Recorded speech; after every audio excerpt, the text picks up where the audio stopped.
Hoje daremos continuidade ao que foi falado mais para trás. Falamos sobre importância dos exercícios, prevenção e ou tratamento de doenças físicas. Vamos falar agora sobre prevenção e ou tratamento de problemas psicológicos através dos exercícios, né? Ou melhor, vamos falar da importância dos exercícios na prevenção e ou tratamento de problemas psicológicos. Então, como nós sabemos, já é de conhecimento da área da saúde, os exercícios, eles podem ser utilizados como coadjuvantes no tratamento ou até como prevenção para depressão, para angústia e para ansiedade. Então, se você tem algum problema desses aqui, se você tem depressão, se você tem angústia, se você tem ansiedade, a atividade física frequente vai ajudar no controle desses problemas aqui. O que eu falo atividade física frequente? Pelo menos umas 3 vezes por semana, pelo menos uns 30 minutos, né? Logicamente que vai diferir de uma pessoa para outra, vai ser diferente se você ficar fazendo uma caminhada muito leve 30 minutos por semana,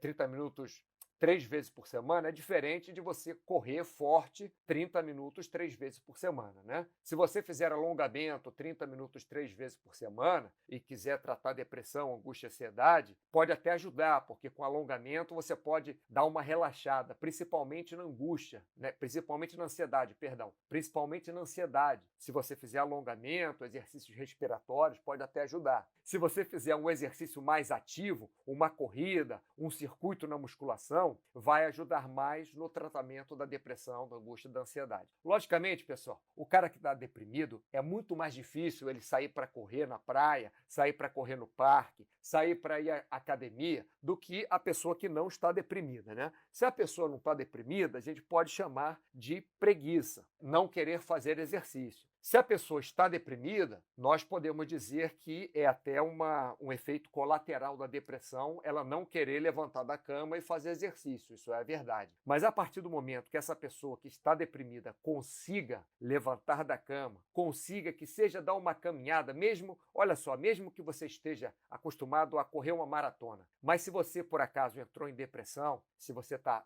com esse quadro, né, ou está muito angustiado e não está fazendo exercício, ou está ansioso e não está fazendo exercício, qualquer exercício que você fizer será bem-vindo. Não adianta você pensar, não, eu sou corredor profissional de maratona, mas agora eu estou deprimido, eu não consigo levantar da cama mais para meu treino de maratona. Mas se você, por acaso, conseguir levantar da cama para dar um passeio, uma caminhada ativa, assim, uma caminhada sem parar, né? Não é um passeiozinho só, uma caminhada leve. Uma caminhada leve também ajuda, mas uma caminhada com um certo ritmo por 30 minutos vai ajudar, vai ser coadjuvante, pode ser coadjuvante no seu tratamento da depressão. Se é que você está tomando remédio, fazendo terapia, o que é que você está fazendo, né? Pode ser coadjuvante também ou ajudar no tratamento da angústia, da ansiedade. Mas falamos num chat passado sobre ansiedade, sobre distúrbio alimentar, depressão, bipolaridade, esquizofrenia. Logicamente, se você tem algum desses problemas, se você ficou triste durante 2 semanas, não quer dizer que você está deprimido, né? Mas se você tem depressão mesmo, se você tem a doença chamada depressão, se você tem um quadro depressivo, o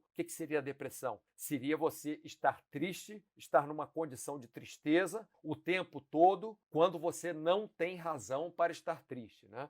Por exemplo, morreu um familiar, logicamente você vai ficar triste. Ah, estou deprimido. Não, você não está deprimido. Você está triste porque morreu um familiar. Perdeu o emprego, está doente em casa, teve que fazer uma cirurgia, está na recuperação da cirurgia, está meio triste. Isso é normal, pessoal. Agora, sua vida está toda boa. Você está num trabalho decente. Você está com todos na família com uma saúde razoavelmente boa. Você não tem nenhum problema de saúde sério, nenhum problema físico sério. E você está triste todos os dias, chora sem motivo, durante algum tempo, né, algumas semanas, 1 mês, 2, pode ser realmente que você esteja deprimido, né? E distúrbio alimentar. Se você é obeso, provavelmente você tem algum distúrbio alimentar. Se você você também é muito magro, muito, não digo magro de ser uma pessoa normal, mas assim, das pessoas olharem para você e ficarem, vamos dizer, dizendo, olha, toma cuidado, você está muito magro, e você não se acha magro, aí pode ser também que você tenha um distúrbio alimentar. Logicamente, se você é uma pessoa magra, as pessoas falam, você é magro, você sabe que é magro, tudo bem. Mas se as pessoas falam que você está muito magro e você se olha no espelho e não se acha magro, pode ser que você tenha um distúrbio alimentar, tá? E ansiedade eu não preciso nem explicar, você querer resolver os problemas de amanhã hoje. Você está preocupado hoje, está nervoso com o que vai acontecer amanhã. Isso daí é a ansiedade, né? Então, normalmente, para esses problemas psicológicos, você trata com terapia e talvez também trate com algum psicotrópico, né? Com algum calmante, com algum estabilizador de humor, remédio para dormir, vamos falar daqui a pouco, tá? Hipnótico também. Algum antipsicótico, algum antidepressivo, né? Ou até o médico pode passar outros remédios para você, se você tem um problema de insônia, que vamos falar mais para frente, ou se você está deprimido, mas está com problema para dormir e tal, ele pode te passar, por exemplo, melatonina, anti-histamínico, sei lá, mas isso é entre você e o seu médico, tá? Esses remédios são entre você e o seu médico, você tendo problemas psicológicos. Agora, tanto faz o remédio que você estiver tomando, tanto faz a terapia que você estiver fazendo, se você tiver depressão, angústia, ansiedade, algum outro problema psicológico, a gente tratava de uma moça que ela é bipolar, né? Então o psiquiatra dela até mandava ela para a gente para fazer exercícios que ajudavam no quadro dela, né? Ajudava a ela ficar mais estabilizada. Como eu falei também, já alongando aqui, se você tem compulsão alimentar também, se você é uma pessoa, não é que você tá um pouquinho cheinho, mas se você é obeso mesmo, né, tá com um certo grau de obesidade, como é que eu vou falar? Grau, obesidade 1, 2, 3, né? Mas se você não está só com sobrepeso, se você está obeso, pode ser que você tenha compulsão alimentar. E nisso também, tanto quanto em outros problemas psicológicos, o exercício físico frequente ajuda. Como é que ele ajuda? De várias formas. Na depressão, por exemplo, ele ajuda você a ter uma rotina e se obrigar a sair da cama. Ajuda você também, quando você consegue fazer o exercício, a ver um pouco mais de graça na vida do que quando você está na cama só querendo morrer, quando você está com depressão grave. Então, se você está com depressão, mas você consegue sair da cama para tomar banho, comer alguma coisa, trabalhar, quem sabe você consegue, depois do seu trabalho, por exemplo, ao invés de voltar para casa de carro, voltar para casa caminhando. Ou quando estacionar o carro, antes de voltar para casa, dar umas 3, 4 voltas no quarteirão, porque ajuda sim no quadro da depressão. Fizeram até um estudo comparando a atividade física frequente, eu não me lembro quantos dias era por semana, eu acho que era até 5 dias por semana, por 1 hora, caminhada rápida, alguma coisa assim. Não era pouco, era atividade física frequente. Funcionava melhor do que um antidepressivo para depressão leve. Isso fizeram teste nos Estados Unidos. Não quer dizer que fizeram um estudo que isso é verdade absoluta, mas esse estudo indicou fortemente que a atividade física pode ajudar, pode ser coadjuvante no tratamento da depressão. Eu estou falando isso também, pessoal, eu não gosto de colocar só estudos aqui. Eu gosto de falar coisas pela minha experiência. Nossa equipe no Brasil trabalha com um psiquiatra também. O psiquiatra, às vezes, manda clientes dele para a gente, para fazer alguma atividade física, para a gente ir lá. Às vezes ele não consegue, o paciente não consegue fazer sozinho, né? Atividade física, não consegue levantar, sair da cama e fazer sozinho. Mas os nossos professores indo lá, batendo na porta, vamos lá, vamos fazer um exercício e tal. Tem dia que consegue, tem dia que não consegue, mas tendo o horário, estando até pagando para fazer aquilo, nós somos mais felizes em conseguir tirar a pessoa de casa, nem que seja para dar uma caminhada, depois da caminhada parar para tomar um suco e voltar para casa, mas fez alguma coisa do dia, não ficou só em casa, porque se ficar só em casa parado, vai criar uma angústia muito maior. E para angústia também você pode tratar, ajudar no tratamento com atividade física frequente, tá? Quando eu falo, pessoal, atividade física frequente, são no mínimo 3 vezes por semana, 30 minutos, até 6 vezes por semana o tempo que você fizer, né? Isso é atividade física frequente. Por que eu falo 6 vezes por semana? Porque eu, particularmente, acho que um dia por semana nós temos que parar, não fazer atividades físicas e descansar. Não digo que eu faço sempre. Às vezes, quando eu vejo, poxa, fiz 10 dias de atividade física seguida, aí eu paro um dia, esqueço, acontece, né? Para ansiedade também, isso aí a gente sabe. Agora, por que os exercícios ajudam? Na minha ideia, é por causa dos hormônios e do metabolismo. Eu não posso provar para vocês. O que eu posso dizer é que, pela minha experiência, mesmo sem eu me apoiar nesses estudos que eu falei, pela minha experiência, a pessoa que faz atividade física frequente, ela pode usar esta atividade física como tratamento, coadjuvante no tratamento de problemas psicológicos e até para prevenção de problemas psicológicos, tá? Até como compulsão alimentar também. Então, você é aquele que come sem parar, come sem parar, come sem parar, a atividade física ajuda. Eu estou falando isso até por mim mesmo. Se eu fico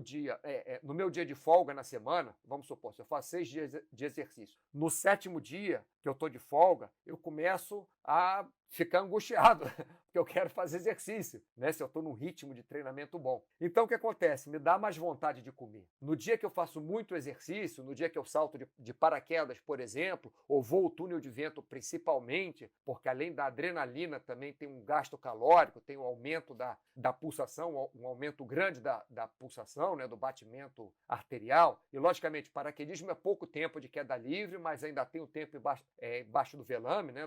Com paraquedas aberto, e também dobrar o paraquedas, que você gasta, vamos supor, se eu dou 6 saltos num dia, só o tempo que eu gasto dobrando o paraquedas naquele dia dá mais de 1 hora, só de dobrar paraquedas, fora o salto, fora o embaixo do velame, né, com paraquedas aberto. Então, se você tem algum problema desses e está sendo tratado, você fale com o seu médico, fale com o seu terapeuta, fale com o seu psiquiatra e pergunte sobre o exercício físico, que ele pode dizer para você, pode reforçar o que eu estou falando para você, tá? E se você quer se prevenir também contra esses problemas, você faça exercício físico, que é uma forma de prevenir. Eu não posso dizer para você que quem pratica triatlon, mesmo profissionalmente, nunca vai ficar deprimido, nunca vai ficar ansioso e nunca vai ter compulsão alimentar. Mas o que eu posso dizer para você é que os atletas, em geral, quando são obrigados a fazer exercício, porque é aquilo que eles fazem da vida, eles não são obesos, a menos que seja atleta de sumô ou alguma coisa parecida, e eles têm muita dificuldade de entrar em depressão, ter angústia ou ansiedade pela atividade física, né? Bem, estamos falando sobre prevenção e ou tratamento de problemas psicológicos pelos exercícios. Agora vamos falar sobre sono. O sono, pessoal, é importantíssimo. Não existe, na minha opinião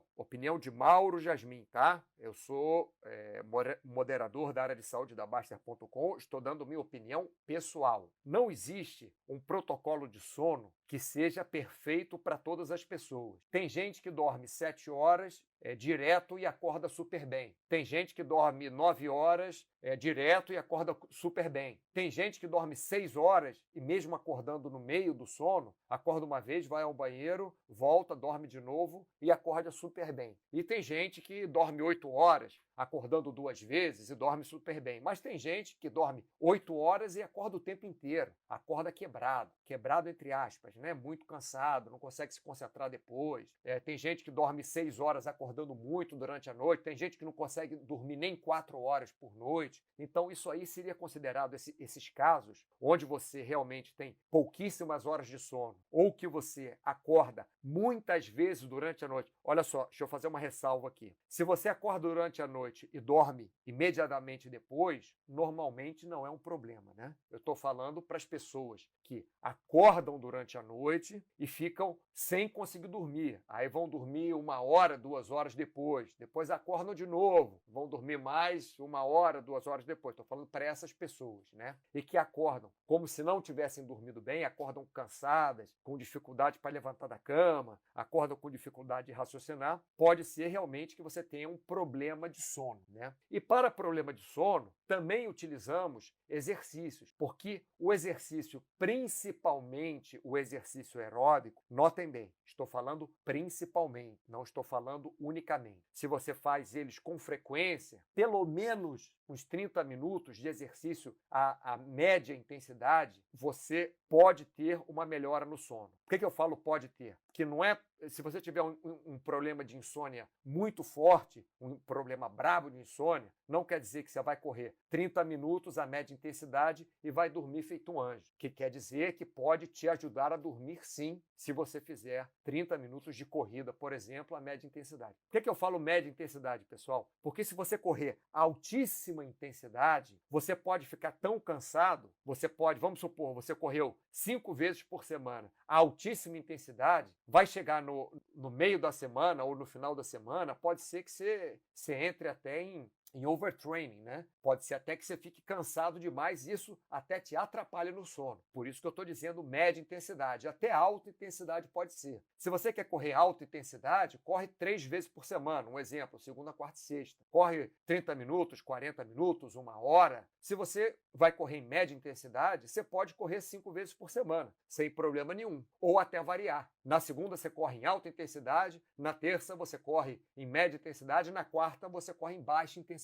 Na quinta você corre em alta intensidade de novo, na sexta você corre em média intensidade, por exemplo, tá? E isso pode te ajudar no sono. Deixa eu mostrar uns slides aqui do livro do Matthew Walker, que ele fala sobre o sono, né? Como eu falei, pessoal, um estudo, um só, não quer dizer nada. E a maioria dos estudos tem algum viés que a gente não pode ter certeza, né? Por isso que até o FDA, para aprovar qualquer droga, ele pede no mínimo 2 estudos que confirmem aquela indicação, né? No mínimo para começar a valer, né? Não que qualquer 2 estudos que sejam válidos, né? Essa figura aqui é do livro do Matthew Walker, Perda de Sono e Batidas de Veículo. Eles fazem uma relação sobre quantas vezes é mais perigoso, é mais propício você bater o seu veículo, né, relacionando com as horas de sono. Então, se você dorme menos de 4 horas por noite, você tem, por esse estudo do livro do Matthew Walker,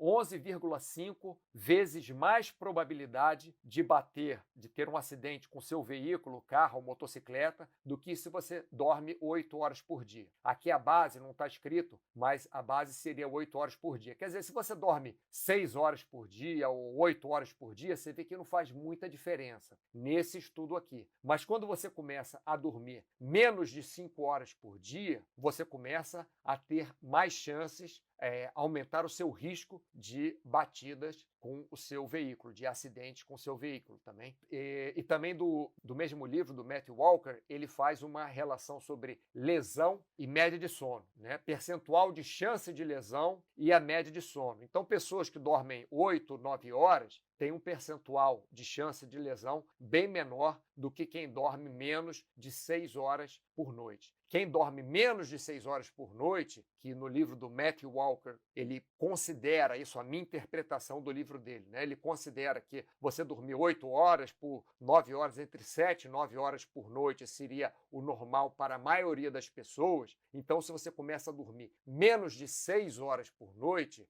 segundo o livro do Matthew Walker, segundo o que eu entendi, você começa a estar muito privado de sono, começa a ter muitos problemas. Se você dorme 7, 8, 9 horas, não faz lá tanta diferença. Logicamente, isso é individual, né? Mas se você dorme 4 horas, 3 horas só por noite, isso pode trazer um prejuízo grande para a sua saúde, né? Entre eu e você, o que eu quero que você entenda é que o exercício frequente, ou melhor, de 3 a 6 vezes por semana, pelo menos 30 minutos, a média intensidade, normalmente ajuda o sono da maioria das pessoas. É só você ver aquele cara que faz sempre exercício. O dia que ele fica parado, ele fica mais angustiado, fica mais ansioso, né? E a pessoa que não faz exercício nenhum, quando ela começa a fazer exercício, ela começa, naquele dia que ela fez exercício, logicamente, ficar mais cansada, o que ajuda no sono dela. Agora vamos falar sobre Alzheimer. O único estudo que eu encontrei até hoje que mostrasse alguma prevenção contra Alzheimer Não estou falando que não existam estudos, existem vários estudos, mas o único que eu vi até hoje,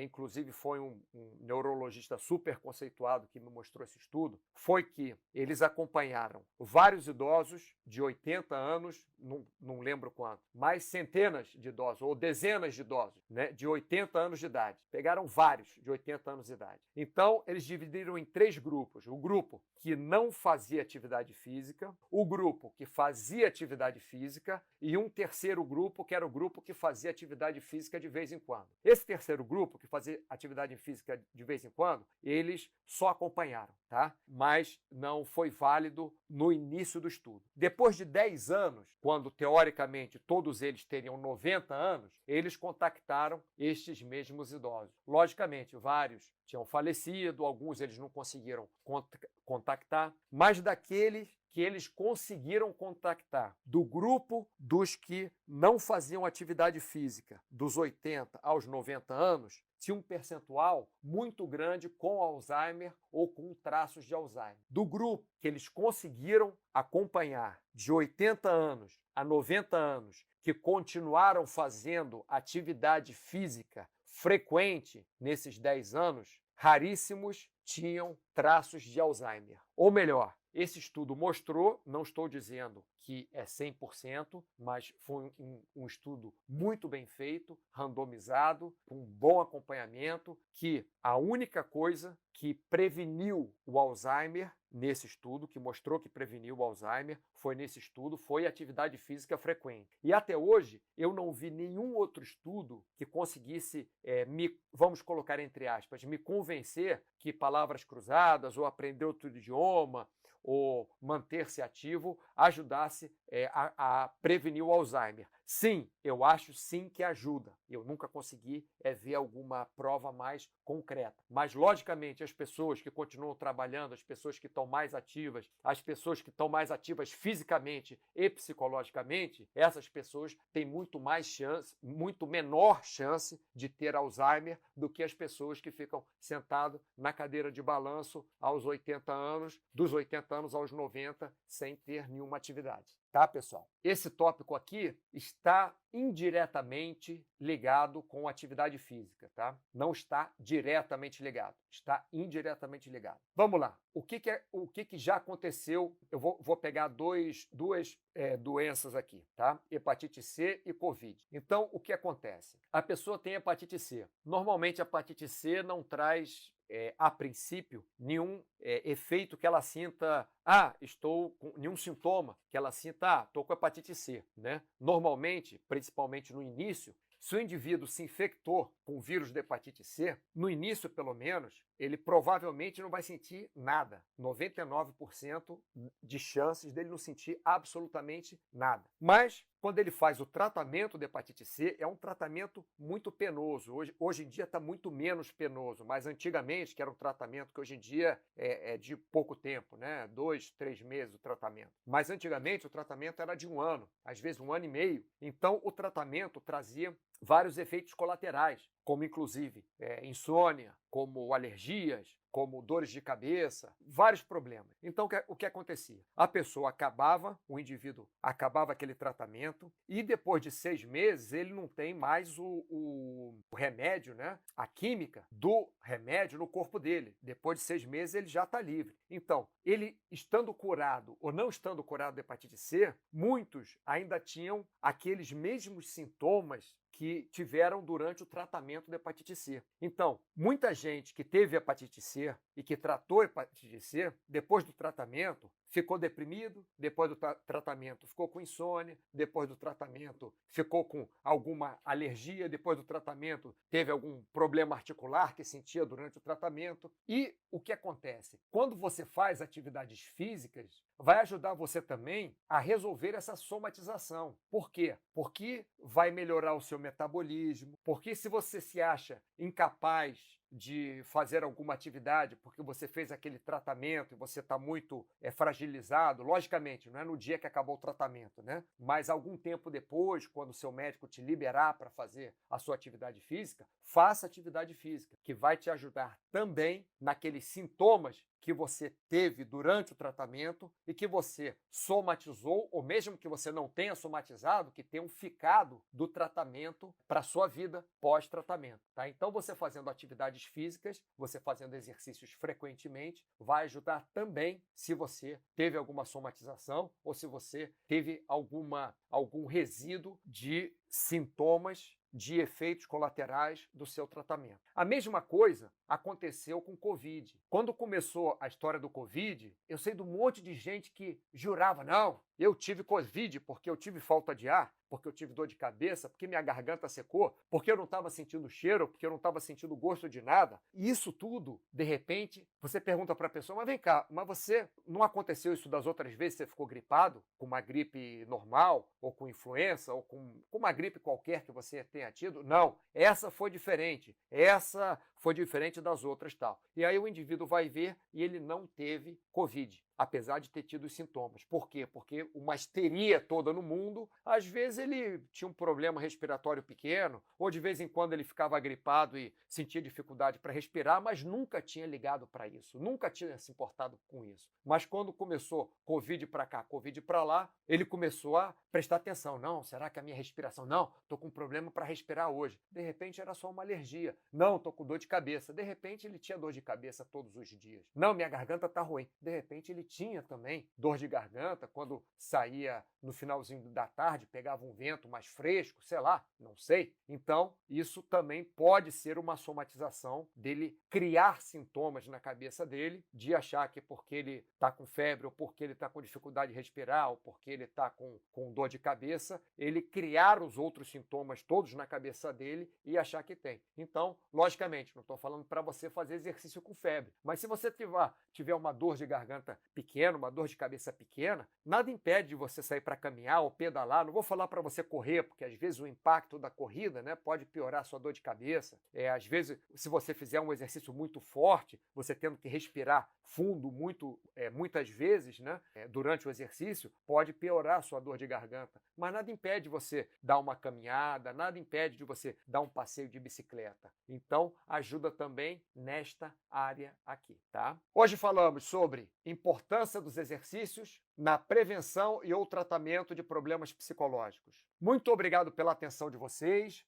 Abraço a todos.